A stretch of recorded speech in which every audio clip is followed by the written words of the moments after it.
আসসালামু আলাইকুম প্রিয় দর্শক, বাংলার কৃষি ও কৃষকের কথা ইউটিউব চ্যানেলে স্বাগতম। আজকে চলে এসেছি আরও একটি নতুন ভিডিও নিয়ে। আজকে দেখাবো 12 মাসি কাঠিমুন আম। দেখুন ভিউয়ার্স, মে মাসে 12 মাসি কাঠিমুন আমের অবস্থা। ভিউয়ার্স, একটি ছোট্ট গাছে দেখুন কি পরিমাণ আম ধরেছে।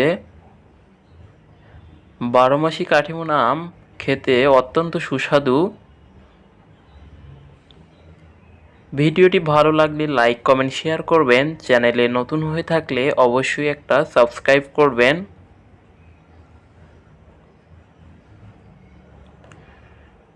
আপনারা যারা আমের চারা লাগাতে চাচ্ছেন তারা অবশ্যই একটা করে 12 মাসি কাঠিমুন আম লাগাবেন। এটি বছরে 2বার ফল দিয়ে থাকে। ভিডিওটি দেখার জন্য ধন্যবাদ। আসসালামু আলাইকুম।